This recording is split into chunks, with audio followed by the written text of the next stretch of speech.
In this episode, we reviewed The Night of the Iguana, which was released in 1964. This was directed by John Huston. It was based on the play by Tennessee Williams, and the screenplay was by John Huston and Anthony Veiller. It starred Richard Burton, Ava Gardner, Deborah Kerr, and Sue Lyon. And I am joined by Lora Stocker, who is on the board at the Ava Gardner Museum. We talk about the museum and her love for Ava Gardner as well, so stick around.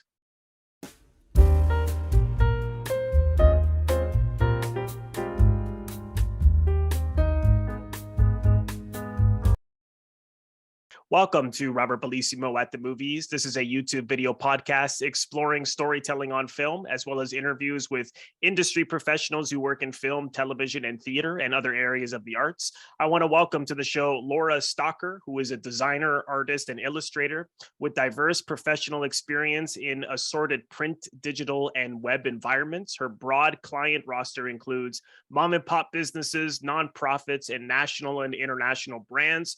You can see many of her incredible designs on Turner Classic Movies, and she is also a board member at the Ava Gardner Museum. So Lora, welcome. Thanks so much for joining me. Hi, thanks for having me, Robert. I look forward to our conversation. Me too. And I love I was looking at your website, and obviously I was already familiar with a lot of the graphic designs because I love TCM as well, but I love your work. I mean, it's so good. It's so good. I love all of your great designs. I love design, and I've been very fortunate. I was somebody who posted some fan art several years ago, and TCM sort of found me that way. And I'm probably like you. I'm a TCM kid, grew up with the channel, and it was a big part of shaping my love of classic film that was already there a little bit, but really nurtured that. And then got connected with their social media team and have had the wonderful good luck of getting to work with their social media team since about 2018. Really focused on the social media side of things, but it's been a lot of fun and so rewarding, and to get to be part of the broader conversation that they're able to foster about classic film and all these stars and celebrities and things that we just really all love. So that's fantastic. So they found you. Is that how it came? So you didn't send in your stuff and apply for some position? Like they discovered your work. That's pretty. Honestly, I would have probably been too nervous to do that. I'm actually a rather introverted, kind of shy person. I'm a lot more social, like in the classic film community, because it is so far, in my experience, has been such a welcoming community. Yes. And I was sort of an observer on social media for a while, and was kind of like, who's out there and what's going on? And like you probably learned about the TCM party community, which was kind of the organic group of people, kind of entity, not really, it's not a formal entity, but it kind of grew out of people watching classic film and finding other people on Twitter and live tweeting about it. And that just has been has grown leaps and bounds from the original, like 5 or so people that started it. But I had sort of been a fly on the wall watching that and like, I'd like to participate in this, but I was not a blogger. Right. I was a designer, and I thought, well, how can I contribute to that space and kind of, use what my skill sets are to kind of be part of the community. Mm-hmm. And so in like around 2015 or so, I started doing some original designs that I would pick some subject matter off of what TCM was airing that month when I got my Now Playing guide, which I miss. But I would find something and go, gosh, this is a really interesting theme, or this is an interesting star of the month, and I'd love to create a design project around that. And I thought, well, that would be a great way to kind of challenge myself and do something a little outside of what I was doing at the time in the design space. And came up with different projects and just started posting my work out there, and the community found it and started liking it. And then like the day that I got retweeted by TCM, I thought my head was going to explode. I was so excited, And it was in relatively short order that they asked me to come out to go to Atlanta to visit and meet some folks. And then I was on the cruise and at the film festival. So I got to be what they called at the time kind of a social media producer, and was asked to kind of cover those events. And then in 2018, they formally asked me to come on and kind of work with the social team as an extension of their existing they have a fantastic designer and creative director there, who is just wonderful and sets the tone and all of that. And then the work I do is an extension of the stuff that they create in-house. And all, there's occasional where it's like, well, just go wild with this one, do whatever you want to, or what do you think? So I get a little free range from time to time on stuff like that, but it's been wonderful. And it was really a dream. Like, I never thought that would happen, but then it did. And it's helped me meet so many other wonderful people and kind of expand the community that I knew from, where I was at the time to what it is now, and getting to meet folks like you. And then of course, getting involved with the Ava Gardner Museum and being able to help guide them to some degree, and some of the, how to talk to this community and how to engage with this community in an organic way. It's just been wonderful. So. Wow, that's fantastic. That's such a great story. And I know that just by looking on your Facebook page, I know that you got to meet Robert Osborne. I did. What was that like? It was really great. So he had a film festival of his own before, or it was named in his honor. I don't know that he was kind of the organizer of it, but it was in the town of Athens, Georgia. And I attended it the last 2 years of it. I didn't know about it. And then I happened to be on a road trip in Atlanta, and we were like, let's go through Athens. We had not been to Athens before. So we drove through Athens, and his festival had happened like 2 weekends before. There was a billboard in town, and I was like, what in the world? How did I not know this happened? So the next year I got tickets, and then one more year got tickets. And then they started doing the TCM Film Festival. And I think it was just a lot for him in terms of his the expectation of his commitments and all. So he stopped doing it, or they kind of took a break and then didn't bring it back. But that was a really cool festival. It was very small, very intimate. It was one venue. And you could get your basic ticket, which was getting to see all the movies that over the course of a long weekend, or you could add a little extra and get to go to breakfast and meet Robert and meet the guests. Wow. And of course, I went to breakfast and got to talk with Robert just briefly. I had fun giving him a little bit of, my name is spelled Lora. Right. And that is how Lana Turner's name is spelled in Imitation of Life, which is Laura Meredith is her character's name. So, that's right. When he was autographing my book, I was like, it's spelled just like Lana Turner's name in Imitation of Life.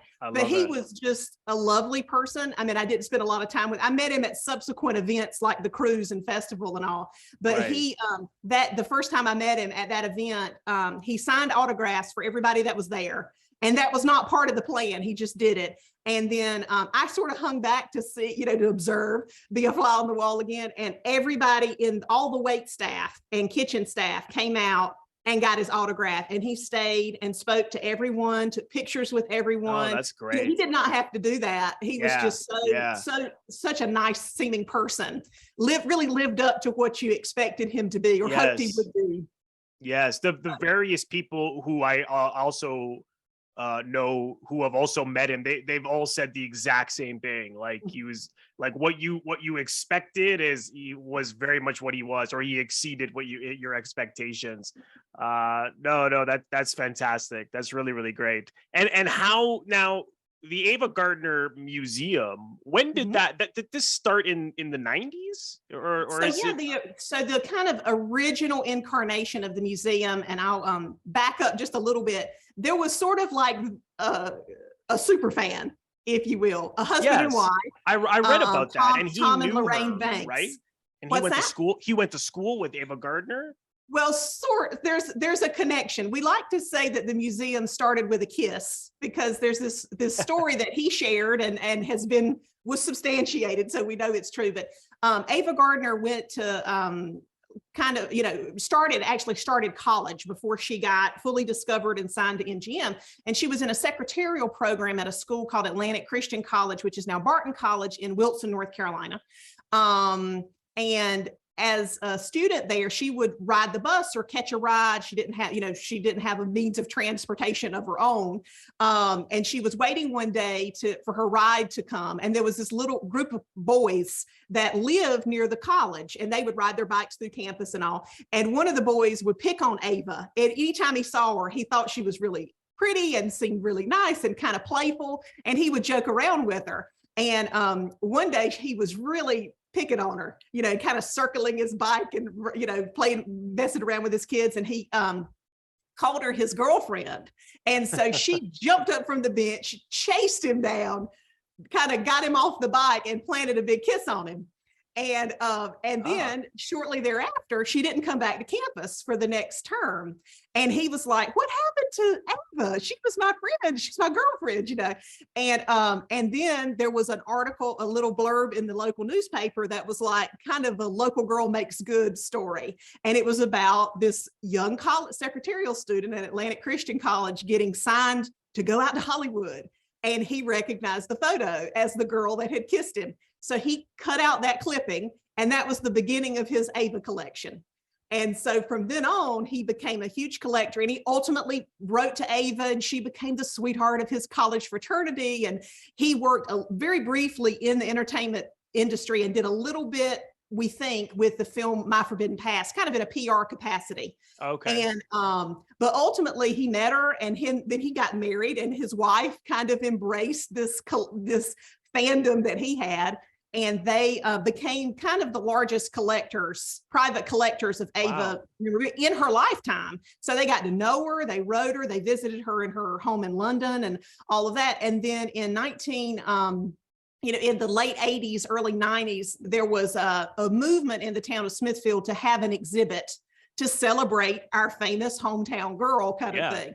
And and there was a local journalist who was really passionate about this and couldn't understand why the town hadn't done more to celebrate her and all.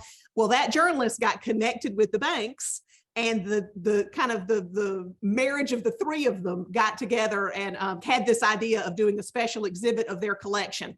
And ultimately that collection became the bedrock of what is now the Ava Gardner Museum's permanent collection. And they ended up donating it to the town of Smithfield for the sole purpose of it being established as a full-time museum. And then over time, the museum has expanded to include other artifacts that the museum itself has acquired, as well as artifacts that were either donated or loaned by the family. So it's a really unique museum in that it's not just from a fan perspective, but it has this personal perspective, this intimate perspective of what Ava was like away from the camera, what she was like with and to her family, and what she means to her community. So it's got a really unique story to tell, and we've got just so many great artifacts to kind of pull from that show more of the full breadth of her, which I think it's a great place to go. Even if you don't know her very well or know her filmography, you can go there and really leave with a sense of who this person was and what mattered to this person. That's real. It's such an incredible story that this young fan who knew her started collecting all these various artifacts. And so when, like, in terms of what he was collecting now, because he knew her, was she giving him things like they have like dresses that she wore? Like, how did he get some of this stuff? Well, some of it, like most of us, I'm sure you probably have your little thing that you collect. We all sort of have things that resonate with us. I'm a designer, an artist, an illustrator, so I love ephemera. I love magazine ads and kind of how the stars were promoted and how their films were promoted and how they were advertised, poster art, all of that kind of thing. That's what I'm really drawn to. So I, as an individual collector with a very small collection, very niche, have certain things that I really love. And I think it sort of started as, to some degree, that like, who is this girl? And I want to follow her career. So it was newspaper clippings, it was poster art, it was, things that he could, fan magazines and all of that. So there's a lot of that. But then over time, it was like, well, I can get this costume, or I could get this artifact, or that sort of thing. So so expanded from that. And then there were other people who were fans. There's this wonderful artist named Burton Pfeiffer who had seen Ava in a film, in One Touch of Venus, and just became enamored with her. And for about a 40 to 50 year, about 40-year period or so, he painted one portrait of her every year of his life. And they are Oh, wow. totally like sort of surrealist a little bit. They're very, different. They're not her from her films per se, although there are elements of her films in them, hairstyles or other things. But he would use the reference materials like, still photography magazines, other things, and was just enamored with her and started painting these paintings. Well, the Banks family, the husband and wife, they found out about this artist and traveled, overseas to meet him, saw some of his paintings, sent word to Ava in London and said, this artist has painted these amazing paintings of you. Would you like any of them? So they communicated, and there were 3 of the paintings that ended up going to Ava, and the Burt Pfeiffer and Ava had a correspondence, although they never met in person. But there was this like kind of, understanding that Ava knew that these people were out there collecting stuff related to her career and her life.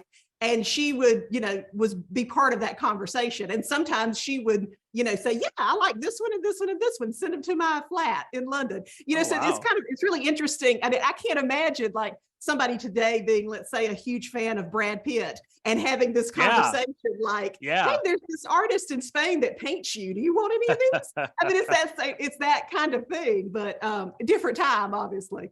But yes, so it's really, so his collection is very broad. And then where there were gaps or where there's been opportunity for either, like I said, the museum to acquire things, or for the family members who have been very generous in not only sharing, artifacts with us on loan, but also sometimes gifting things to the museum, and then being a resource for the museum to kind of fact check things or get a personal, a front seat perspective of things. So it's a really unique place, and I'm very proud to be a part of it, part of the people who help keep it going. So that's incredible. Yeah, I'd love to go sometime. It looks, I just looked at the photos on the website and I'm like, wow, it looks like an incredible museum to visit. Well, you just let me know. I'll give you a private tour. I'd be happy. Perfect.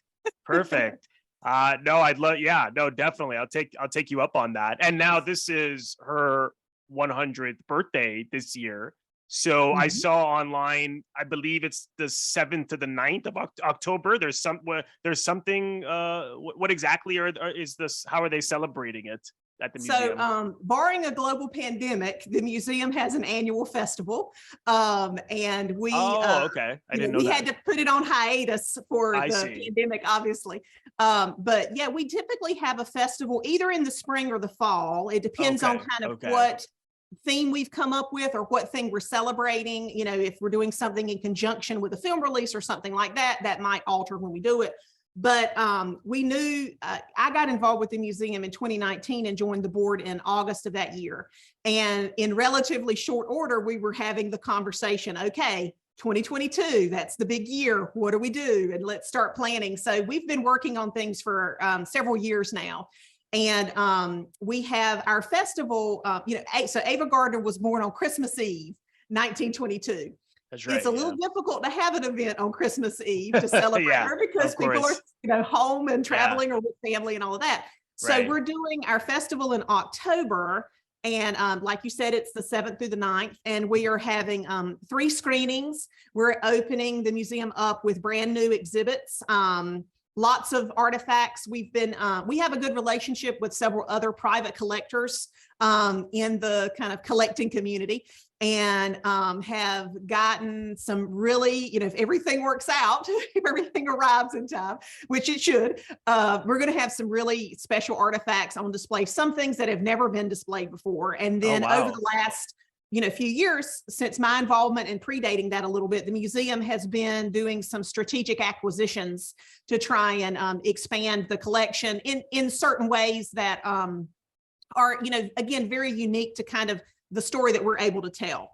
So not just looking for costumes and those sorts of things, but more personal artifacts, letters or certain things that are very, again, on the more kind of personal side. Right. So yeah, so we have things that we've acquired over these last few years that have not been displayed yet. So that's another part of kind of, we're bringing it all out, you know, to kind of show everybody some really unique things. And then we have also some items on loan from family members. So it's really going to be special. And we're, you know, right now, everything that we're going to debut in October should be up through the entire centennial year, until our next festival in October of 2023. But then we also have, you know, with the pandemic, we had to kind of learn how to be a little more nimble and to really expand the conversation that we were having with the fan community online, which worked out really well because that's my background. And that's when I got involved with the museum, you know, not knowing there was going to be a pandemic, obviously.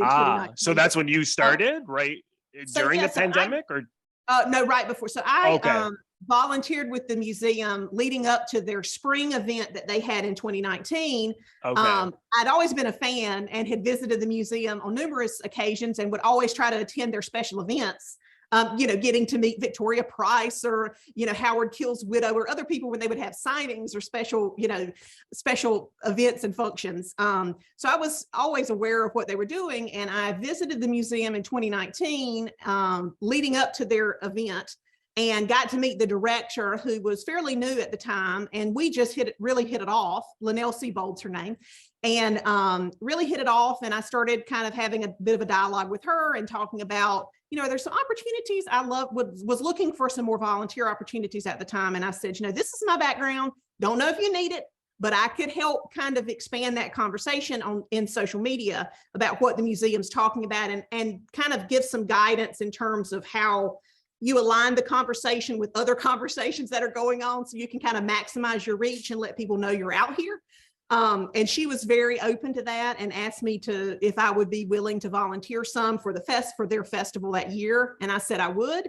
And then that went really well. And then in that summer, Ava Gardner was featured under the Summer Under the Stars Festival on TCM. Oh, right. And we did kind of a social media blitz. I was working with TCM at the time and could let them know, hey, you know, in my, you know, switching hats here, I'm going to be doing this. Are you guys, is that okay? You have any questions or anything? And they were very open to that. And that went really well. And during the course of that project, Linnell said, what do I need to do to get you to join the board? And I said, you just ask me. I would love to join the board.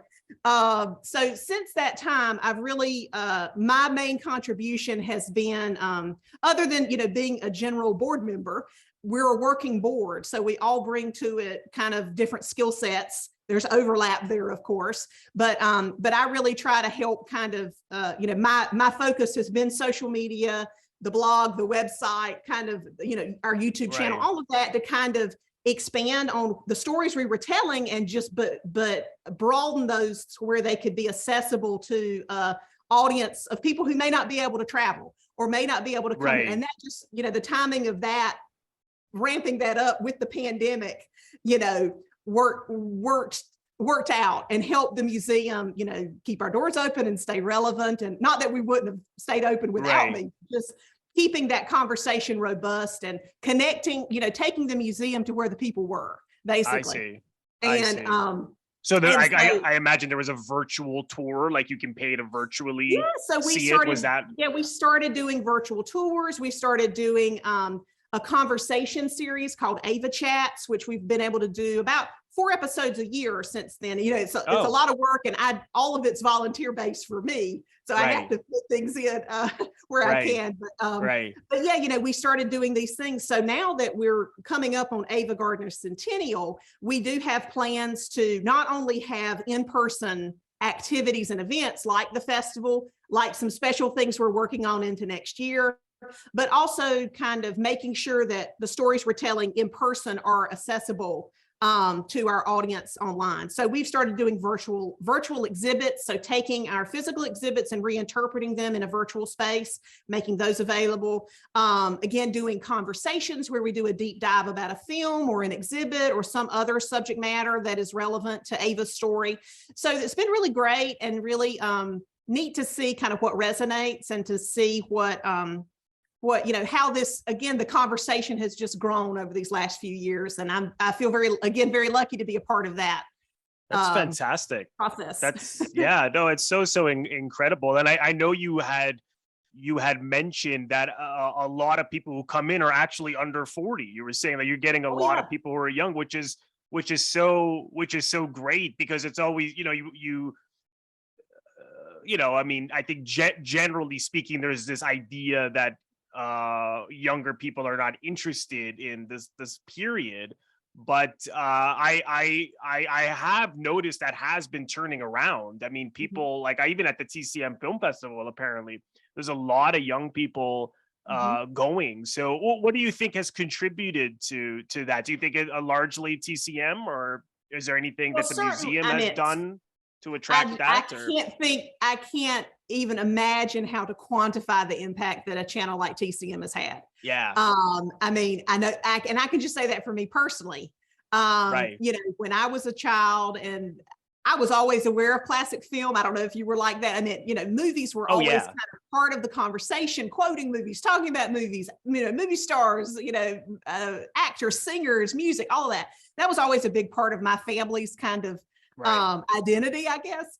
And but when TCM came along, it kind of, or you became aware of TCM, it was like, here's where I can find it. Here's where I can go to learn more or see more or get to know these stars. And I just can't, I feel like the contribution that TCM has made to keep people relevant, to keep people, in the zeitgeist, it's just, again, I can't imagine how to even begin to quantify it.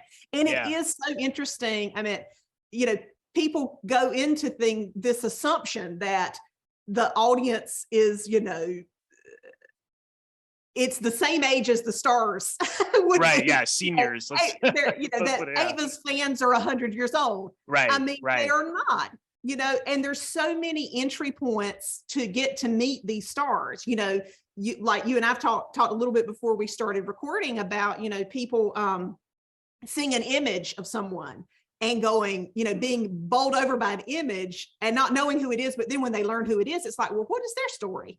And we've all got the benefit of the internet right now, where we can just go, okay, there's somebody named Ava Gardner. Who was that? What did she do? Who was she married to? What movies did she make? What directors did she work with? Where did she live? Where's she from? We can find this information at kind of just our fingertips.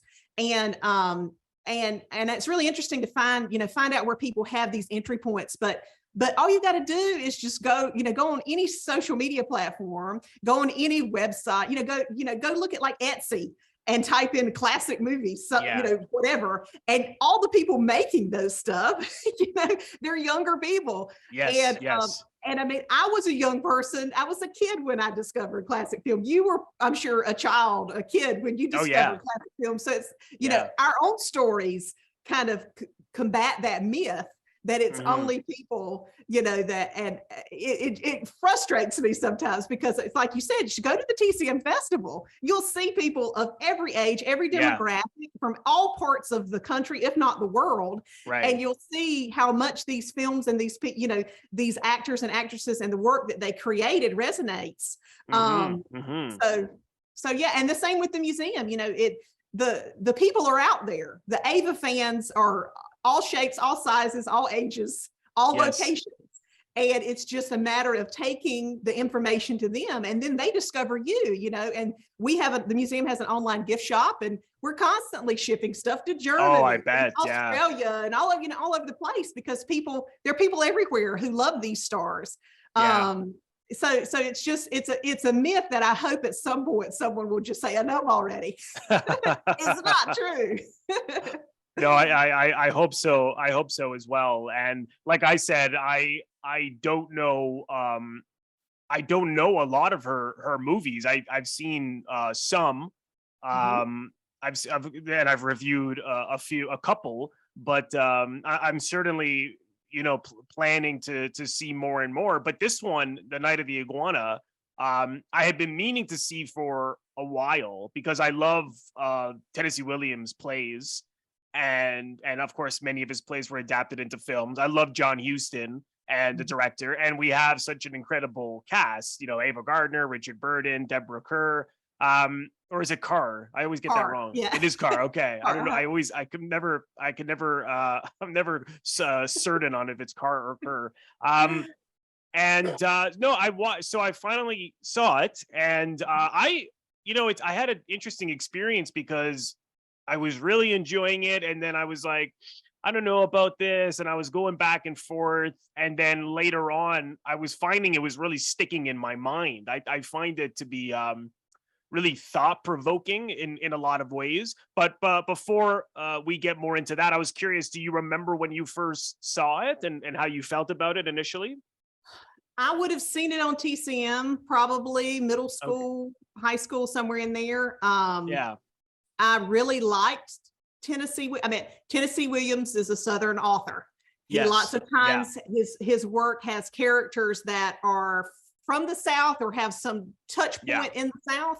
Yeah. And he was never afraid to show the complexities, not only of people from the South, but of people in general. Yes. And he, there's very little judgment in his work. I think, you as a viewer can judge these people. There's, the characters to some degree have moral ambiguity. They have, they're flawed. And lots of times they're seeking or hoping for some level of redemption. Yes. Or some type of closure or connection, and it's very so empathetic. Like he really empathizes with everyone. Yes, and he explores, different expressions of sexuality, which is so daring, even within the confines of, studios and production standards and codes and all of that. He, his work, while it's not totally intact from what it would have been on the stage, right? It's amazing how much they got through. And definitely, particularly this one. Yeah, and as you watch these movies, I can think back on seeing, Cat on a Hot Tin Roof and, some of the other kind of adaptations of his works as a middle school, high school age. I feel like I probably, any chance I got to write like a school paper on a movie, I did. So I feel like there was one Tennessee Williams school paper in there somewhere.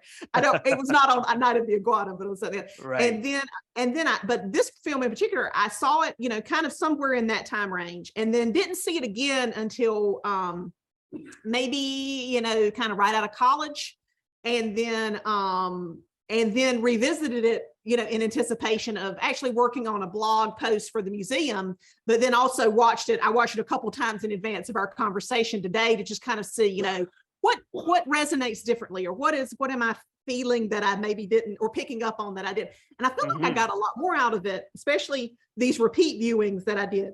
And was really fascinating. I mean, it's amazing to me how topical so much of it is.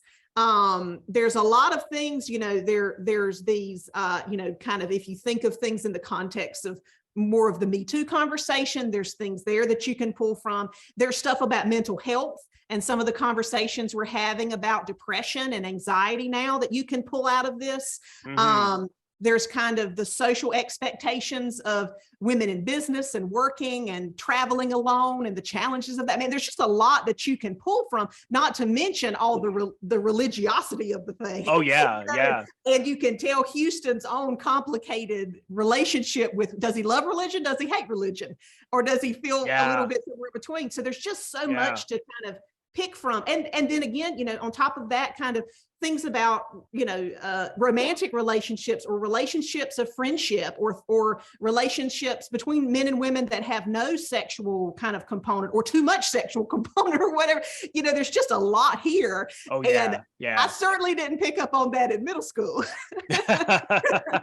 No, you're right. I mean, because that's why he's one of my favorite writers, because just for all the reasons you just described. I mean, he's so he was incredibly daring for his time, and just his portraits are all really complicated people, and this story is no exception. What do you feel this is? Because we have a lot of different characters, a lot of different themes that you mentioned, but where do you feel the heart of the story lies? Like, what do you think it's really about? Oh gosh. That's a big question, Robert. You know, I felt more connection to the Deborah Kerr character than I probably did in previous viewings, watching it these couple times in advance of our conversation. When we were working collectively on a blog post about the film for the Ava Gardner Museum, and by the way, my cat may come visit our conversation. That's okay. It's not an iguana. It's a little kid cat. There's Say the iguana hello, tied to the rope. Yeah. Yeah, he likes to make appearances on my podcast. Appearances from time to time. So anyway, maybe he'll scooch. Go ahead, buddy. Okay, sorry for the distraction. No problem. But you know, working on something for the museum, it was really focused on Ava and her character and kind of analyzing that part of it. So that was really my focus. So when I watched it in anticipation of our conversation, I tried to okay, watch it as a whole. What resonates? What do you see? What resonates with you? And I really thought all of the conversation between Deborah's character and Richard Burton's character when he's confined was really powerful. Yeah, in addition, I agree. In addition, the poem at the end. Yes. And I mean, like I said, I've watched this so many times, but the poem really hit me this time.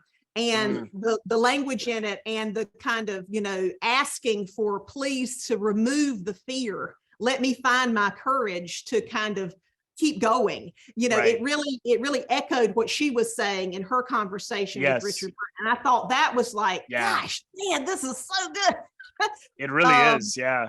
And that really, if you had to kind of narrow down to what the heart is, I think that's what it's getting at. It's finding room, you know, forgiving each other and trying to kind of give each other the space for understanding and acceptance and repentance, and also finding those things in yourself and giving yourself forgiveness and yourself, you know, giving yourself the opportunity to repent and change your ways and all of that. I thought that was really very deep and very much introspective in how that was written and constructed and how it was filmed probably versus how it appears on the stage, because this is a film of intense close-ups. There are so many close-ups and so many angles and things that really kind of force you into the interior space of a character. And I thought those were really interesting directorial choices by John Huston that really amplified the dialogue, I thought. Yeah. Yeah, no, I Does totally that answer your agree. question? Yeah, no, definitely. I know that's always a tough one, particularly a story that is so complicated. It's hard to boil down, but yeah, I agree with everything you're saying. And I felt that this advice that Deborah Kerr's character gives about endurance, you know, and she says you have to be able to take your pain basically and endure it, and instead of letting it destroy you, which Richard Burton, who, you know, for anyone who hasn't seen the film, he was a clergyman, and he's a disgraced clergyman for sleeping with a young school teacher, and there may have even been more. The story suggests, and so he's gone through various jobs, and now he's guiding this bus tour, which is you know, some sort of low level, you know, not very nice bus tour of all these various women. And they're all Baptists, I believe, right?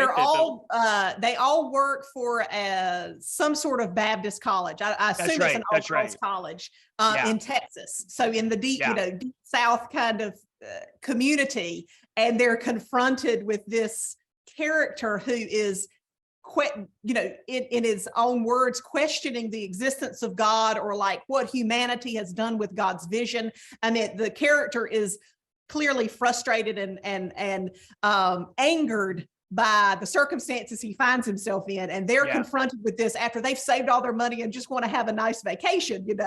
They're thrust into all of this, and it's really this whole film, and I'm sure again the stage show would be the same, is just kind of exercise in extreme contrasts.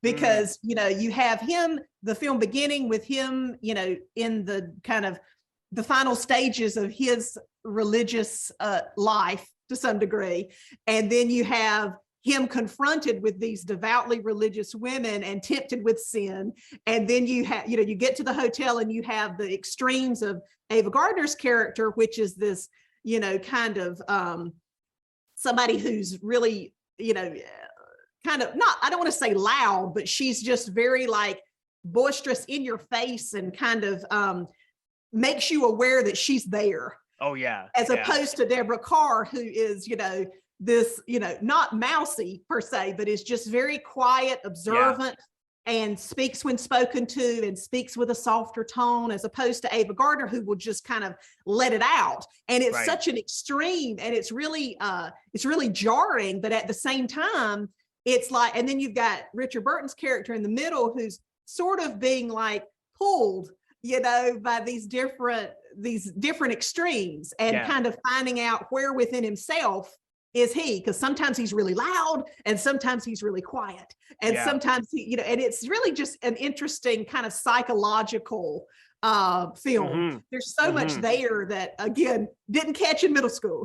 Right. Yeah, no, it's it's very adult, that's for sure. Yes. Well, it's what's interesting is that they all have they all have deep problems that are all different, which is I believe why they have a connection. I mean, in his case, he's a disgraced clergyman. He's very religious. He talks, his father was a clergyman. His family, he mentions some relatives who are bishops. And when the I forget the actor's name, I'm just gonna look it up. The woman who was the guardian of Susan Grayson Hall, I believe. Yeah, she was so good. She was great. Yeah. She hates him and wants to fire him. And as he said, if he gets fired again, he's just going to take out that swim to China, which of course he meant he was going to kill himself, because he's at the end of his ropes. And so he has these weaknesses. I mean, I hate the word weakness, but let's just say that he puts his problems into some kind of an escape, and for him it's obviously drinking. And because he's a clergyman, now I know with different religions it's hard to say, because some religions the priests can marry. So I don't know if it was like he broke a rule that he slept with this, or if she was underage. But if she was a school teacher, I know Susan Lyon was Sue, or is it Lyon or Lyon? I think it's Lyon. Sue Lyon. I know she was underage and she's seducing him, and he's trying to, she's like this beautiful young girl, and he's trying to resist, and he's having a hard time. But it's hard to say if that's why he was, kicked out of the priesthood. I mean, you see him off the top when he's giving his at the mass, leading the church, and he starts to lose his mind and just starts to like not even make any sense, and everyone just leaves. So you don't really know what happened. It's like, is it about is that why you got fired, or is it because of this school teacher? It's sort of ambiguous. I don't know if it's really interesting. Definite popped out to you about that. I will say I've seen a few stage productions of. Oh, you have? Okay, work, but I've not seen this one. Oh, but okay, I have read quite a bit about it, especially because the role that Ava played was originated on stage by Betty Davis. So there's been a lot written, and the character that is in the film of Maxine Falk is very different from the stage character. I don't know if subsequent productions have incorporated some of what Huston's vision was for the character, but he really makes that a more likable character, a more warm character, one that you can understand why the movie ends the way it ends, I think. And he tailored the character to what he felt Ava could do, which is really great. And but one thing I read that I thought was interesting, the structure of the play does not begin in the same way the film does. So as you said or alluded to, the film begins with kind of a scene of with Richard Burton in he was an Episcopal priest. And he's in his congregation, everybody's singing in harmony, the congregation is full, and then he goes up to give his sermon, and that's when we first have these extreme close-ups to where you feel at the same time you feel like you're seeing him from the vantage of the congregation, but you also feel him kind of on a ledge, teetering. And I think that's a really neat juxtaposition to later in the work. In the film, where the hotel is literally on a ledge, right? Well, he's having a breakdown like right away, and you start to feel that he is someone who's having a breakdown. You don't know what's happened, but you see him try to, at the same time, get the church community, his congregation back on his side, and he also repels them and pushes them out of the door. So then later, when he's got this busload of Baptist women teachers, it's kind of the same thing. He pushes them away, but he also doesn't want to lose them. So it's this really interesting kind of repetition that kind of speaks to the flow. But the original show doesn't have that whole sequence, the backstory sequence that begins the film. That is in the work in a reference. So it's like, that's what I figured. And that's really interesting. And that's one of the things I always really love to kind of see how someone, takes a stage production and adapts it to a film. Sometimes it's more successful than others. This is arguably considered one of the best, if not the best, of the way of Tennessee Williams' work translated to screen. And I think that's a testament to John Huston and the decisions he made to find ways to make the story, make you feel more in the story, make you feel more in the interior space, like we were saying a minute ago, of the characters, and kind of better understand their motivation. The other thing is that I believe the stage production is more concrete in his sins, in how they tell you what he did and why he did it. The movie really leaves some ambiguity. It's not exactly clear because it's, because he tells Deborah Kerr, there was a lot of humor in it too, when he's like, humorous for sure. Young school teacher, we were praying on our knees, and then before you know it, she was in a reclining position. And the thing with Sue Lyon, you see him, you do see, and I don't know if in the stage show, if Sue Lyon's character is a pursuer, but that is how it is positioned in the film, that he's trying to not succumb to any more sinful behavior. He's trying to recenter himself in what he believes is the morality he needs to have. Not necessarily what the morality that the audience feels he needs to have, but what he feels he needs to thrive and survive and to get back to the life that he knew. So he is she keeps confronting him with the temptation. Exactly. And that's something that we can look at now and go, well, how do we feel about that? I'm not taking a side either way. That's just how the film presents it. And she is constantly the character is pushing him and saying, well, my daddy will save you and we'll go live here and you can have this wonderful life and you can have me and I'll be at your side and I'll help you with your mission and all this sort of stuff. And he ultimately does, there is a scene where it's clear that they're being, they're kissing, but you don't know how far, So I think that's a smart choice that John Huston made, because by not knowing, an audience can have a little more sympathy for him. He's not quite the degree of a reprobate that you think he probably is, or reprobate that he would be in the stage show. Whatever he may have done, he feels as though, he's got that great speech to Deborah Kerr where he feels as though he's let God down. And he says, we've poisoned the earth, and he goes on, and he's very much including himself in that. And that I love that scene so much, because you see Deborah Kerr, who's a very spiritual person and is able to just connect with people and listen and put her attention on on everybody. And for her, those experiences are so real that it's so fulfilling. And it is fulfilling to truly connect with someone. And even when she, because she's a sketch artist, and I love the way she drew him, and she draws him as this sad, broken man. And it's interesting. And that's what he is. And it's interesting because when Ava Gardner's character looks at it, she just laughs it off, like she couldn't really see this person. But Deborah Kerr, whether she's like this angelic figure, I mean, interesting, just some different interpretations people had about her character.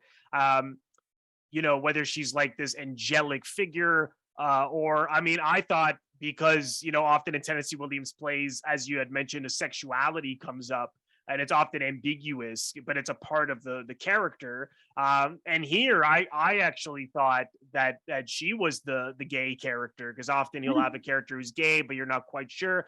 Mainly because later on, when he asks her, when he's tied up, when he tries to commit suicide, those Beach Boys save him, and they tie him up so he won't do anything. And then he says, "Have you ever been with anyone?" And she says twice, but the encounters were not sexual at all. And so but as for her, it was a spiritual connection. It was seeing this a person at a certain moment where they were truly vulnerable.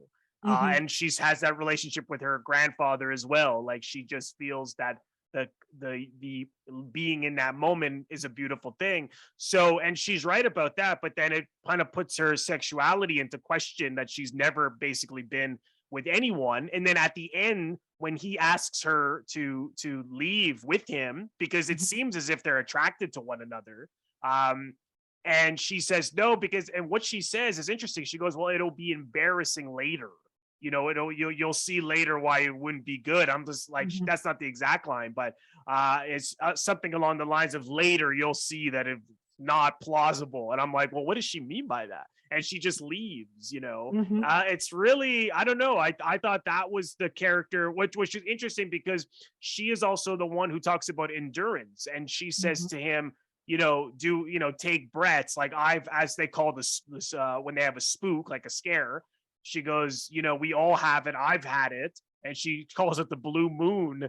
And so, but, Richard Burton's character is just trying to get her advice. He doesn't ask her what exactly she's talking about. And the story doesn't tell you either. So I'm like, what is this thing that she's had to endure? And I thought that what she meant was she couldn't she couldn't be who she really is. She couldn't follow her own sexual desires. I don't know if that's what you thought, or if you had a different opinion.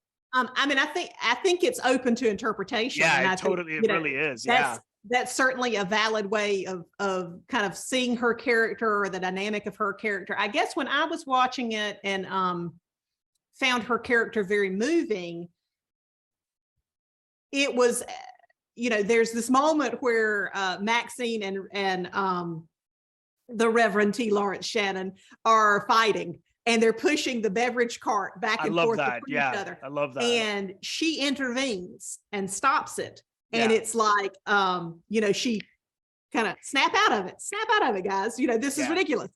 And it's like, to me, it felt like, she even said, at one point, the Reverend asks her if she believes in God, and she says, "Well, maybe I do a little more now." This was after he's, the two of them have had their wonderful kind of back and forth, and he's gotten out of the spook, or the blue devil that she called it, did she say, why did I think it was blue moon? Is it blue devil? Oh, sorry. It may have been. I think it was blue devil. But the blues. She had the blues. Yeah, let's put it that way. She seemed like, she brought so much humanity to the story. And she, as someone who was observant and would not necessarily automatically inject herself in the thing, Maxine is, in your face, which again, kind of talking about the contrast, she's so different from Maxine's character. She's, in it. And Sue Lyon's character is so different in that she is, she's pursuing Richard Burton, but she's not letting anybody know that she's pursuing that. She's keeping that a secret. Yeah. So they don't, they don't see that she's going after him, not Right, that his right. character, not that his behavior isn't reprehensible. They just think that because of Yeah. his history. Right. Yeah. And then, like I said, you get Maxine, and she's just in your face. She's confrontational. She's in the mix of it, and being in the moment, when she's in the room, she's there. Deborah Right. Carr's, you don't. And it's like she is obviously kind of this angelic figure. Yeah. But by talking about her having her own breakdown and having her own challenges, and at the end of the movie, she makes some little statement where she basically says, it is what it is. My life is what my life is. Yeah. And I'll know how I feel when I feel it. And that's a really revelatory statement to me, to hear that, to kind of, the acceptance of these are my circumstances and this is what I have to deal with. And I have to rise to this, and kind of echoing what she says earlier, I have to have the endurance to get through it and to keep going and to move on and to see what's next. And I found her character to be very hopeful and very much kind of that source of humanity. And I sort of saw, I didn't read his attraction to her as sexual. I read it. I think that was his point of reference, that he knows the feelings of being sexually attracted to a woman. So that's why he's going to ask her, have you had experiences with sex? And if so, what were they? It's more that's his kind of way of how he sort of relates to women. Right. And you've got Maxine clearly longing for him for different reasons, but he understands that she's attracted to him. And he makes that cruel statement to her about, kind of saying, you didn't care when your husband was alive, whatever. Right. And he hurts her. But Deborah Carr is always kind of she's like a mediator who's brought in. She stops the beverage cart from the two of them fighting, and she helps him through his moment. And she is the one character who Maxine confides in and says, this is what my marriage was like. This is why it was difficult. People didn't understand how much I loved my husband, but he couldn't be with me in the way I needed. And I had to feel my need, and he was okay with that. But people don't understand. That's such a great speech. Because people are prudes, and that's kind of combating what would have been the social norms and expectations of the time. That's true. Yeah. And it's just really interesting. I find, again, her character is just this kind of guiding thing. And I think when he shows an attraction to her, it's more that he's attracted to her humanity, and he wants to find what she has within himself. And then when he learns that she too has fought her demons and she too has had a breakdown, then it's almost like that gives him the permission to, I can have a breakdown and I can endure it. I can keep going because this person has, and this person is so good and such a lady. So that was sort of how it felt to me on these subsequent viewings. But again, I think the genius of the work is that we're still talking about it. Because he doesn't tell you. They don't tell you exactly what she's talking about, and because she's literally like, she hasn't been with anyone, it made me wonder, okay, are these demons is because you cannot come out, you cannot follow your sexual impulses, let's say. So it's hard to say. I mean, some people I read online, they, because in a way every character is set free at the end, very much like at the end of the iguana, at the end of the rope tied up, and they cut the rope and the iguana is set free. And so some people feel that, the fact that her grandfather died and now she can go off on her own is her being set free. But it wasn't that the grandfather was a problem for her or a burden. I mean, she was very, like, you see when she's taking those deep breaths when at one point when they, like, he falls at a certain point, and she takes some deep breaths. Like, I mean, she just really loved the grandfather. So I didn't feel that her being set free was him dying.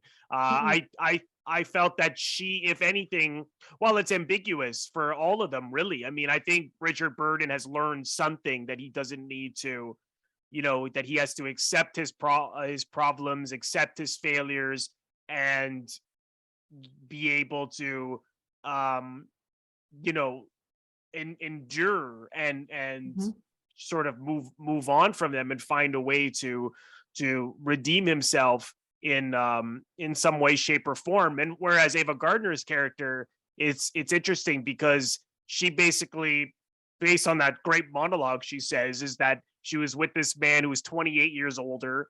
And it's interesting because she says, well, he couldn't, he couldn't perform, but as she puts it, I think he lost interest. And I just thought, well, how could you lose interest in Ava Gardner?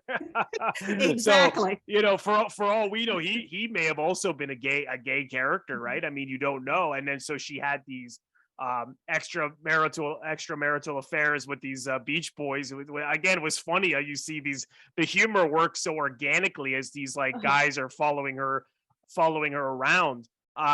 So in a way, it's like they all need love. They're all like, love is absence from their life. Not necessarily that they just need to be in a relationship, let's say, but they need to love themselves so they can love others, and just be able to connecting will help them so much. Very much like you see with Deborah Kerr, who's has her own share of problems, but at the same time just being present and in the moment. That's a very like Zen Buddhism way, philosophy, right? It's like we don't need anything. All we need is to listen and to see the world. And I thought that it's deep. I mean, it's really, but are there problems necessarily solved, right? It's not so easy. Well, another thing, kind of reading more about the structure of the play and how it leaves, there's a lot of the film that is very true to the play, but as I said earlier, the Maxine character is really reworked. And I think it's softer. I mean, even his character apparently is meaner in the play, which is very common with Tennessee Williams. Particularly the male characters are often, they're harsher, they're rougher. They're very hard to like. Very hard to like. Yeah. And so he softened it. Yeah, there's one scene in the film when they're having the blow up with the women from the Baptist College, and they're about to leave the hotel.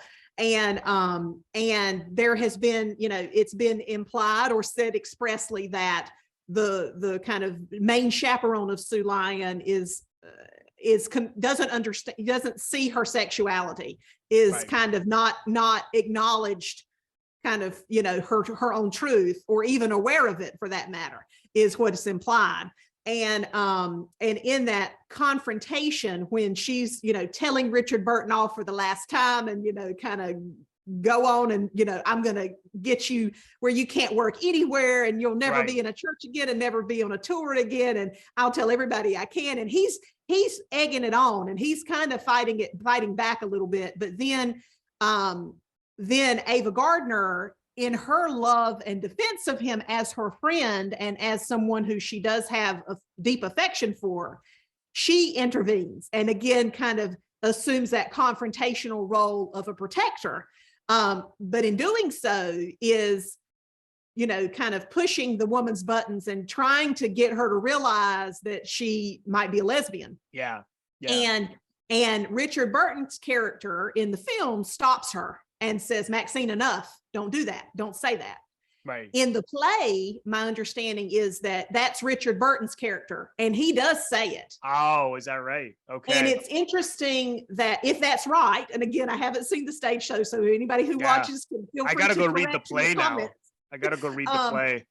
But if that's the case, then it's interesting to see kind of how the three characters, taking Sue Lyon out of it for a second, looking at Deborah Kerr, Ava Gardner, and Richard Burton as the three primary leads, how each one of them stops the other from some act of cruelty and provides some means of redemption and understanding. And it's like this kind of, triangular effect where they all kind of do that for each other at different moments.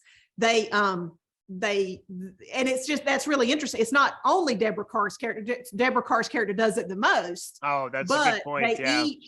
They each provide an insight and understanding into the other, and they help each other see each other in a more clear way. Does that make sense? Yeah, no, absolutely. And that's really interesting. That's a big part of what Deborah Kerr was trying to communicate to Burton. It's Richard Burton, and because like she's empathetic and compassionate, and that there's a lot of great pleasure in just the littlest moments in life, whereas he can't see that. He's sort of puts everything into booze or sex, and it's very hopeful in the end. I know that it is very much so.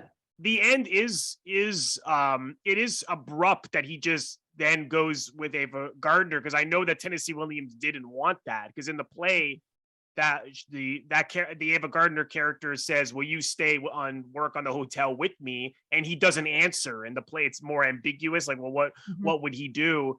And here he goes with her, which I don't know if that worked or not. It seemed, again, like it may work because, as you said, like she even in her monologue points out that, as she puts it, she went on the make for him, but then he wouldn't because of his friendship with her husband. So she desires him, but you're not really sure whether he felt the same way or not. And so why he suddenly just turns is like, okay, well, Deborah Kerr said no, so I'll go this way.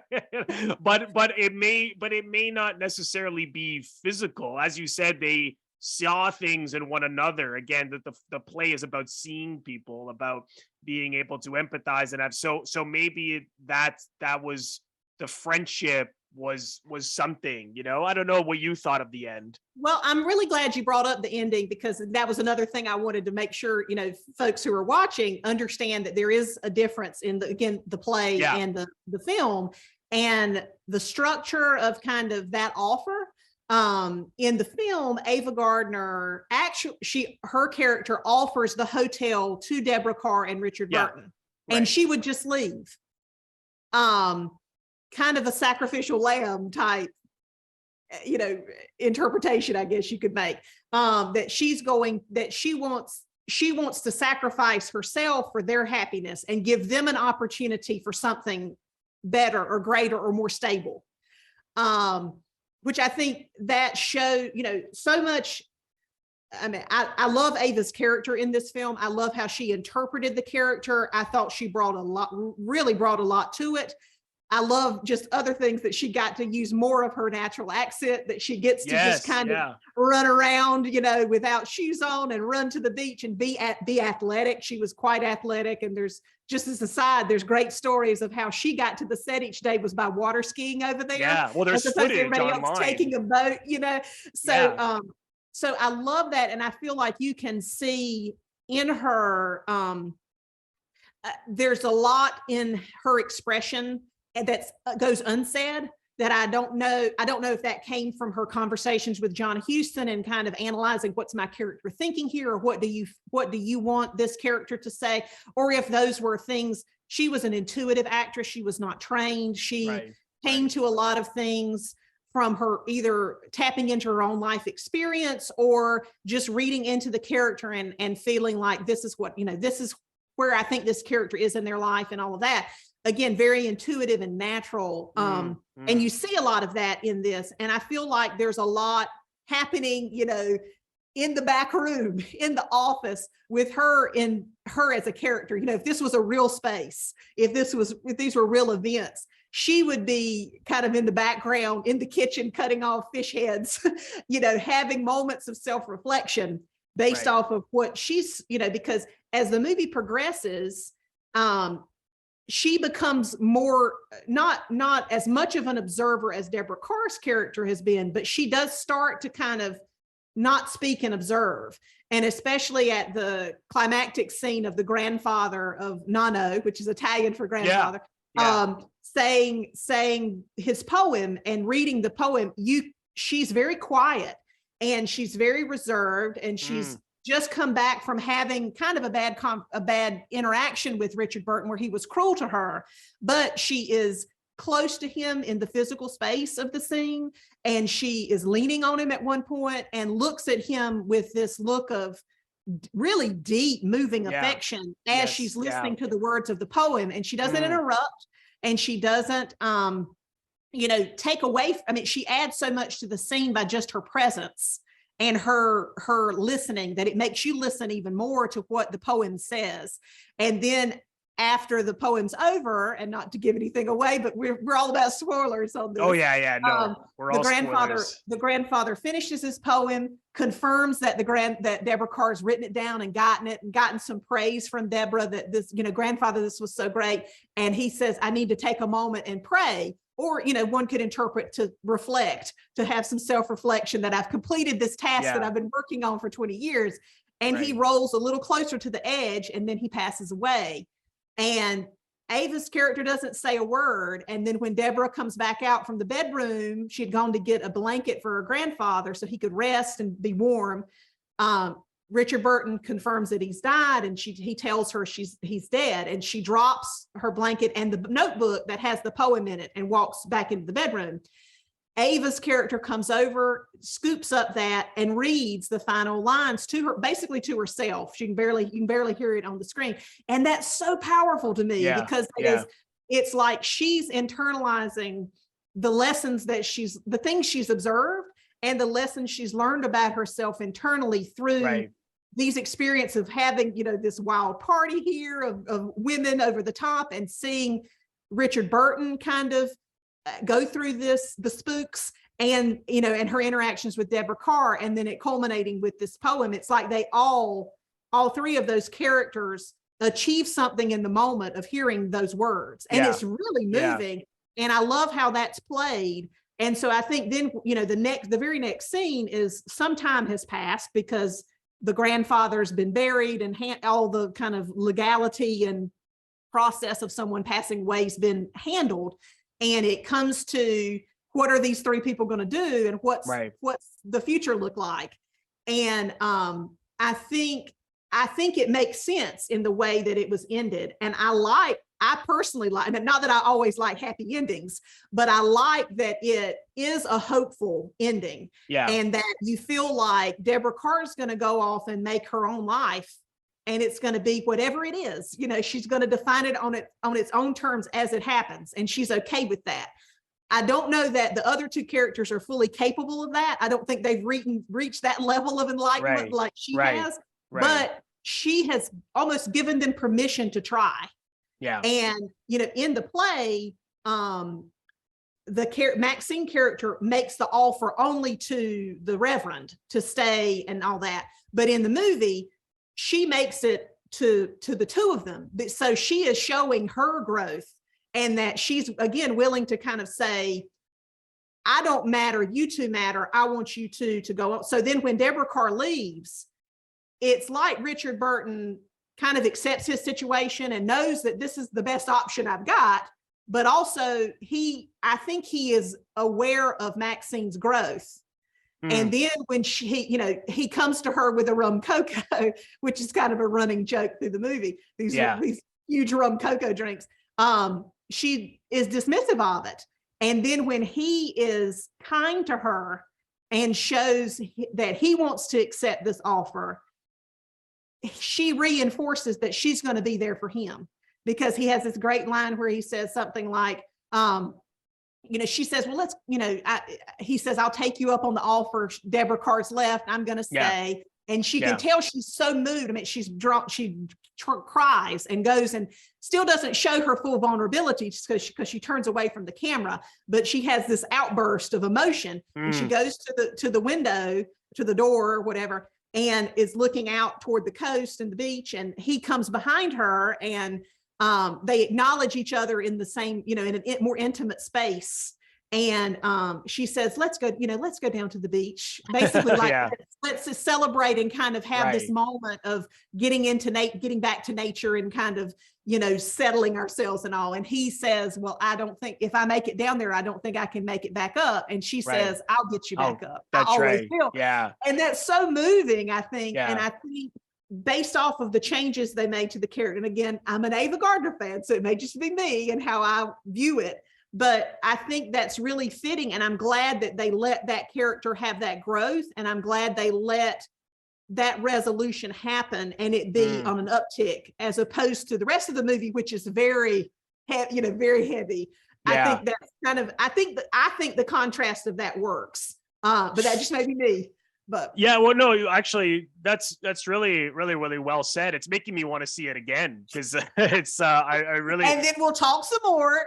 yeah, exactly, because I really like what you're saying. I think the main reason I'm conflicted is about it is because, well, I know Cat on a Hot Tin Roof very well, the play, and I've seen the film a few times, and they did a similar thing in that film. Actually, that one's the film. I like the film, but it's nowhere nearly as good as the play, because in the play, again, just like with some of these characters, it's ambiguous whether Brick, who Paul Newman plays in the movie, is gay or not. And they completely took that out, and they gave a whole reason for why he was depressed, which was unrelated to that. And it's also a happy ending, which is similar to this, which again in the play was much more ambiguous. So that's why I'm thinking I'm conflicted, because I'm thinking of that. So I almost want to go and see the play, read the play, and then watch this again and see how I feel. But the more you talk about it, just looking at it as a film, as opposed to anything else, I can see that now. I think I did like it, and thank God that. I mean, this is 6 years after Cat on a Hot Tin Roof, not long before the production code dissolved. So I'm just glad that they didn't eliminate all of the homosexual references. I mean, I thought that because that would have truly ruined it, because without that, the Deborah Kerr character would have just been an angel from God, and it sort of feels that way in a sense, because it's like this, she's like this portrait artist. She comes out of nowhere with her and this grandfather poet who have no money. I mean, it's bizarre, but I think the softening did work. I know Tennessee Williams was really mad about that. So he ultimately liked it, and he ultimately thought a lot of Ava, her performance. Yeah, but he was very conflicted, and had there's some stories from the set, because he did come to the set and work on a couple scenes with John Huston, and he voiced that opinion. But from what I've read, he also felt like the character of Maxine didn't totally work on the stage. So he knew that character had some problematic elements. Right. Just kind of trying to think of one other little comment I'll just make about the ending. And maybe it just hit me now, but as hopeful as it is, and it certainly is. And it does seem, to some degree uncharacteristic of a Tennessee Williams play, because most of his productions end again with ambiguity. That's our buzzword for the day, but it's totally accurate. Oh yeah. But there is still the element of uncertainty or some frailty in that. Richard Burton does say that line I was saying a second ago, where it's like, I don't think I can make it. Right. And now he's got to rely on someone else to help him make it. And you don't know if they're going to make it, but they're going to try. And that's part of kind of echoing back to the word endurance that Deborah, pounded into him, that you've got to keep going, you've got to endure. And I think while it is hopeful and it is kind of on an uptick, I don't think it's as hopeful as they made Cat on a Hot Tin Roof, the ending of that film be.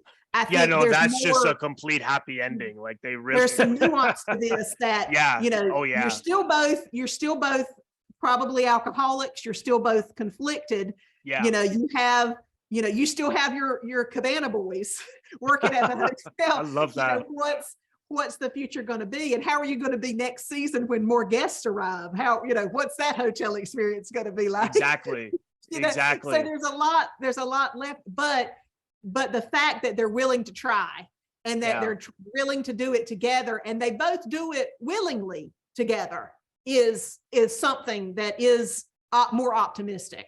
Yeah, no, I totally agree. It's making me want to watch it again. It's more and more I talk about it, the more I liked it, actually, because like I said, I'm the same. Yeah, this was my first viewing. I just wanted to touch on Sue Lyon a little bit, because what I really liked about the way she played it is that she didn't play it like like that she was a seductress or like someone out like a troublemaker. Like she came from a genuine like place of vulnerability. Like this man was someone that she could talk to and confide in. And even though she is seducing him, it wasn't like a femme fatale seductress. I thought that she was extreme. I mean, she is like 18 or 17. So I just thought that she came from a place of innocence, which I thought worked really well. I don't know how you felt about her in this.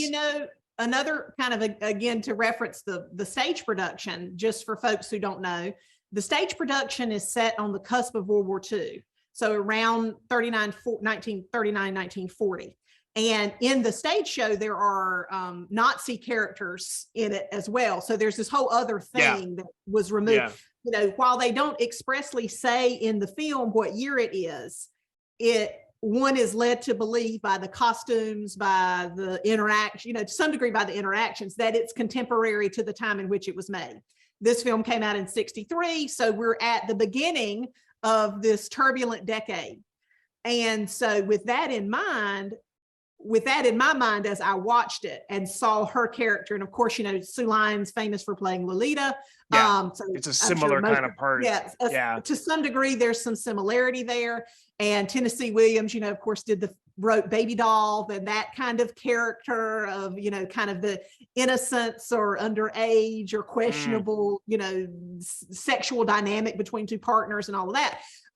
So there's a lot of kind of things to think about as you're watching her interpretation of the character. But I thought a lot that it's like she was, she does come across as a child to me. She comes across, like you said, with a lot of innocence to her. And it's like, if you look at the way she dresses, she starts out in a more, it's a little, it's a crop top and some capri pants, but then, kind of her last scene, she's wearing like short little hot pants and, a crop, and it's very, with off the shoulder, there's a lot. Which she's dancing with like those, with the Beach Boys. She's trying to be older than she was, and she's trying, and that's, I feel like her character is intentionally written with conflict to, again, kind of be a sharp contrast to the women she's traveling with, because they're in their dowdy clothes that if it's 63 or 64, they're dressed like it's 52 or 1952 or 1953 with those kinds of, with the cat eye glasses and the, and the kind of woolen suits that church women and hats, there's that kind of thing where a few of them have bought like Mexican shirts or purses, but the rest of it, it's very dowdy. She's very rebellious. And it's like she sees in him, she sees the rebellion in him that he doesn't want to succumb to me. That's sort of how I read it. And she's seeing him as a way to kind of further the rebellion in herself. Does that make sense? That's why it seems like that's why she's drawn to him. But at the same time, like we were saying earlier, she wants to rebel, but she doesn't want anybody knowing she's done that. She doesn't want women to discover that she's really kind of she's the pursuer. She doesn't want them to know the degree to which she's rebelling. Well, she knows that they'll just totally rip into her and reprimand her, right? So because she doesn't, there's a scene before they get to Maxine's hotel where they're staying in kind of the town that they're at before they get to Puerto Vallarta. And anyway, they're in this kind of ramshackle hotel, and there's this great scene where he is trying to write a letter of confession to his bishop to try and get back to being a priest. And that, I've paid my penance, please. And he can't finish this letter. He's writing it and crumbling it up and writing and crumbling up. And John Huston films this from above. And you see Richard Burton very small at this desk alone, trying to kind of write this letter and can't, and struggling with it, but he feels very diminutive, in that moment. And then she sneaks out of her bedroom and where she's been sleeping in the same room with her chaperone and sees him from above, kind of like a vulture type thing. And then she kind of, in a sort of a humorous way, sort of a cat and mouse type thing, she hides from people and then ends up in his bedroom. And then kind of throws herself at him to some degree once he returns to his room, and he's trying to fight that off. Well, then subsequently the chaperone discovers them together in the bedroom, and then she just demurely leaves. She doesn't defend Richard Burton. She doesn't say anything to in his defense at all. She just lets him take the brunt of it. So that's very much like feeding into that. She's a child. She does not have the mature understanding of what she's done or what she's a part of or what kind of a predator he might be, or what it's a conflicted thing, because she's both at the same time. She wants to be a woman, but she also is a child, and she knows that about herself. That's why she's not letting them know that she is a part of this, or that she is attracted to him, or she's having adult feelings that she feels these women can't identify with, Right, exactly. It's really interesting. And I think she does a good job. I think she was I thought so too. I thought so too. That's really well said. And what I like so much about when she was seducing him, and then she goes, do you think I just have got it, grown up too quickly? And he's like, yes. And he goes, no, sorry. He just quickly, he went from yes to no as he was trying to resist. I thought the humor worked so, organically, and just back to Ava. I mean, it was so interesting to see her in, like, she had her Southern accent. She's not, doing the voices that they obviously in the studio system, they trained everybody to talk properly and talk with like a standardized accent.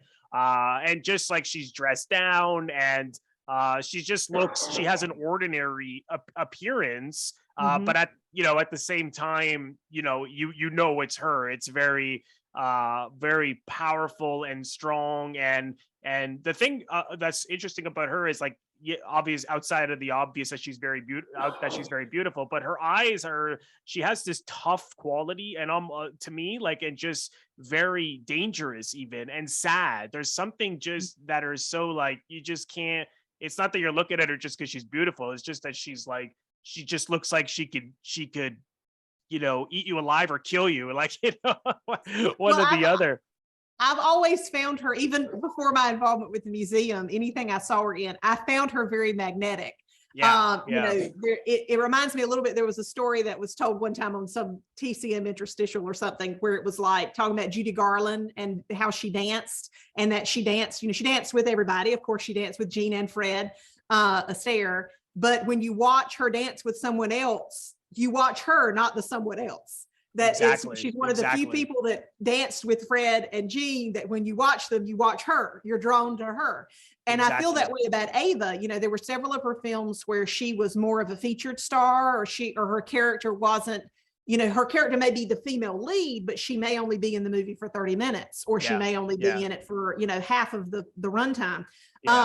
But her character is always there. It's always percolating. It's always a reference or touchstone to the rest of the film and the rest of the decisions the characters make.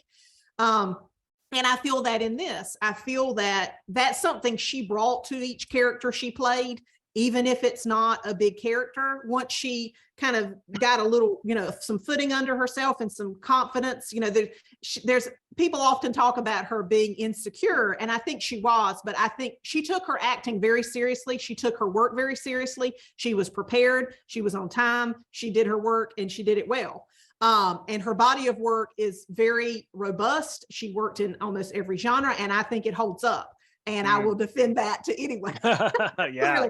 But I think there's a lot of nuance in this film. And I'm glad that John Huston made the choices he made in terms of the way it's directed, working with the cinematographer that he worked with, and doing the extreme close-ups and all of that. So you can see just the degree to which each of the stars are fully embracing the flaws and the gifts and the difficulties of each of the characters. These actors are inhabiting these characters in a way that is very, very present on first and certainly on subsequent viewings. And I think that's very true to her.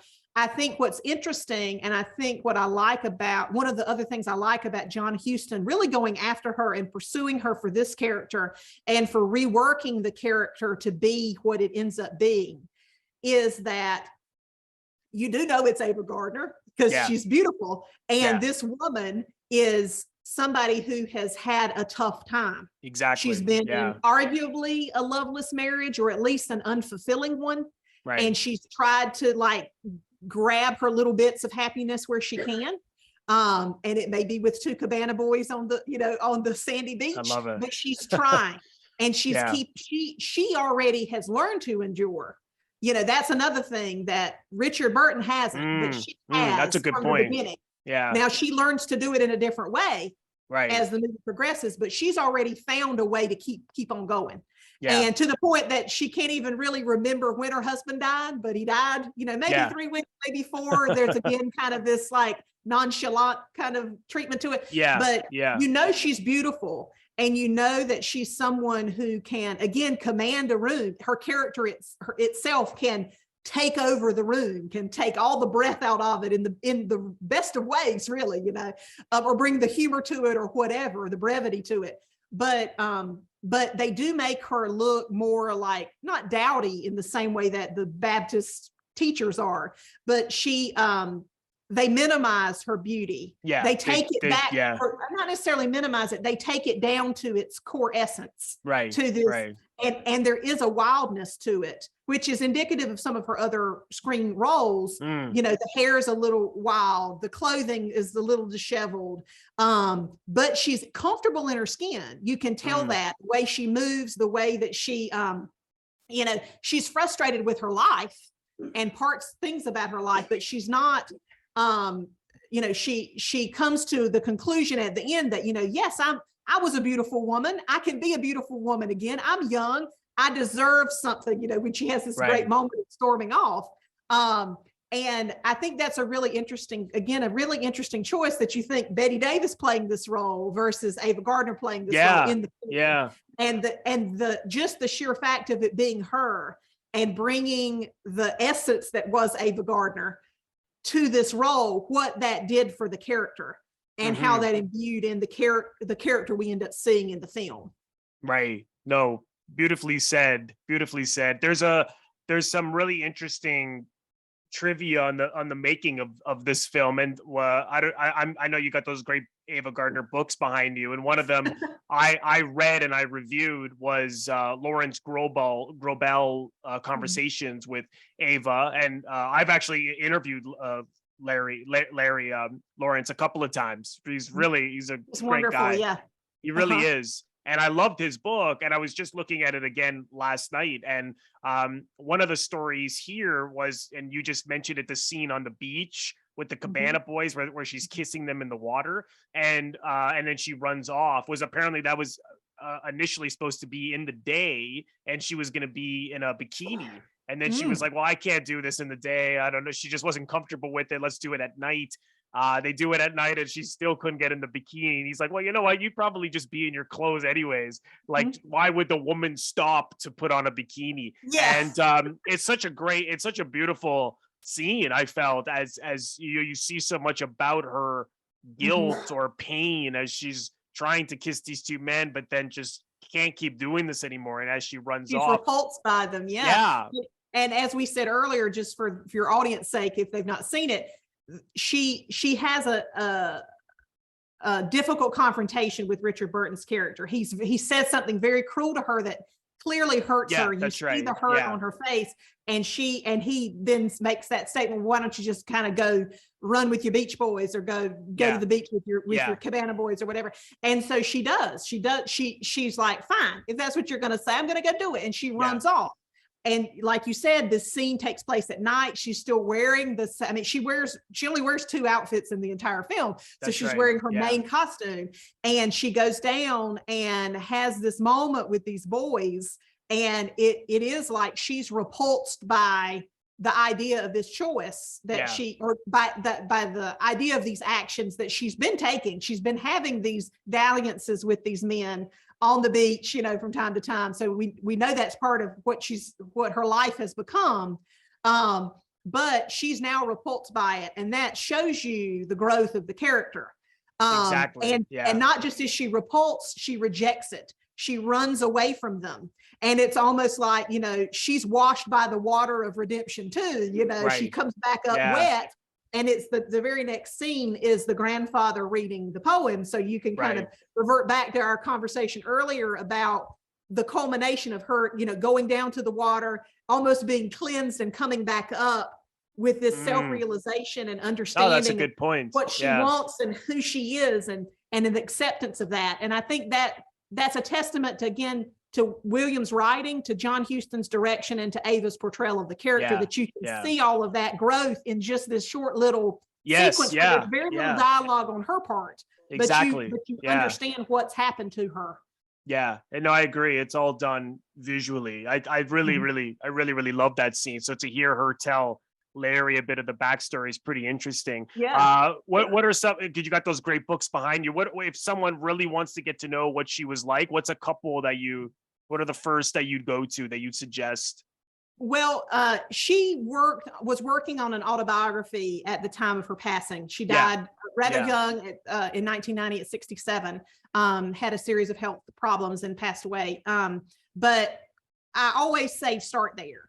Even if somebody had a ghostwriter or other thing, I always say with a start at their autobiography and then seek out more. So her autobiography is called Ava, My Story. It's really wonderful. It's very candid, and it includes some chapters. There's a chapter written by one of her sisters who was still alive at the time, and then by some of her close friends, Arlene Dahl. Lena Horne was a very dear friend of hers, Roddy McDowell. There's contributing chapters that give some insight from a different perspective. So it's a neat biography in that sense, that it's not just her words or her reflections, but it's also these others, people that she trusted and felt of affection for, giving their thoughts on her and her life and her impact. So it's a really great book. So I'd always say start there. There's two other books. I mean, there's been a lot written about her. Some I like, some I don't. But the two others that I would always recommend, and again, all of these are available through the Ava Gardner Museum and supports the museum. She had a close confidant and sort of personal companion who was with her when making Night of the Iguana. And she wrote a book. She basically wrote a memoir about her life with Ava. And it's called Living with Miss G. I heard about this. She called her. And this is by Maureen, or Reenie was her nickname, Reenie Jordan. And she was basically like a sister to Ava. And her book is really a wonderful insight into what Ava's world was like. And she also includes some of her own perspective as an African-American woman navigating this world with Ava as, her assistant, but also sort of her companion and ultimately one of her closest friends. And it's just a beautiful portrait of friendship and affection and, kind of sharing a life outside of a romantic relationship. And it's just great. And then the third one I would recommend, especially for people who are interested in visiting the museum or learning more about Ava's time in North Carolina and what her upbringing and her family meant to her and what the place of North Carolina was to her. There's a book called Grabtown Girl. And for those who don't know, Ava Gardner was born at a little crossroads that was unincorporated called Grabtown, which is about 8 miles outside of the town of Smithfield, North Carolina, where the museum is located. And her father, she has her background, her family were farmers, and then they operated boarding houses and moved around a few places. But North Carolina was always her home and very, very dear to her. And this book kind of weaves in the story of the museum and the history of that, along with the history of her family and her return trips home. It's a very short, very easy read, but it gives a lot of insight into what Ava's world was like and how deep her roots were here. Oh, fantastic. Great. Well, those sound great. I'm going to definitely check them out, and I'll leave the links in the description box below for where you can order them from the museum. And where's the best place for people to follow you and the museum online? Well, I would say always go to, for the museum, go to avagardner.org, and we have links to all of our social media channels. We're on Facebook, Twitter, Instagram. We have a YouTube channel. Eventually we'll be on TikTok one of these days. But we have a very dynamic website in terms of the content that we put out and the stories we interpret and the ways we share what's going on at the museum. And in part of that is our blog. And our blog is, we try to be very active. We talk not only about Ava's films, but her life, her friendships, her kind of experiences working in the industry with the studio system and all of that, and then her travels and all manner of things.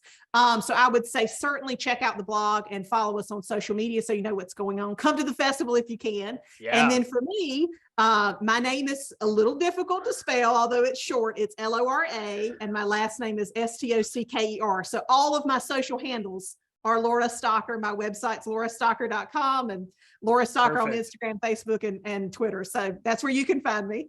And Great. talk to me about Ava or anything else classic film related. And love talking about movies, obviously, because we've talked for quite a while, and I would love to come back. Yeah, no, I'd love to have you. It's just fun. It's a great thing to talk about, and it's a great way to connect. And I love classic movies, always have, and can't see a time when I don't. So feel free to connect, and we'll continue the conversation. Great. Fantastic. Well, I'll leave the links in the description box below for where you can follow Lora on social media and check out the Ava Gardner Museum website. Lora, thanks again. This has been a real pleasure. I really had a great time chatting. So thanks so much for your time, and your insights were fantastic. So I hope to have you again sometime down the road to talk some more about another Ava Gardner film or anything else. That's right. Well, I'll be happy to join you. It's been wonderful, Robert. Thanks so much for asking me, and hope to see you again. Thank you so much, everyone, for watching and or listening. If you are currently listening to this on the audio version of my YouTube channel and you've run out of episodes to listen to, head over to the YouTube channel where every single episode that I have ever recorded can be found. Go to youtube.com/Robert Bellissimo at the movies. I also want to thank all of my members on Patreon. If you're interested in becoming a member of my Patreon and receiving exclusive content, head over to the link patreon.com/Robert Bellissimo at the movies for full details. And if this is your first time here on my YouTube channel and you haven't already subscribed, please feel free to do so by pressing the Robert Bellissimo at the movies logo. You will see it floating above my head in the top left corner to your top left in just a second. Just click on that and then click the bell in order to get a notification every time I release one of my new videos or when I go live. Thank you so much, everyone. I will see you in the next episode.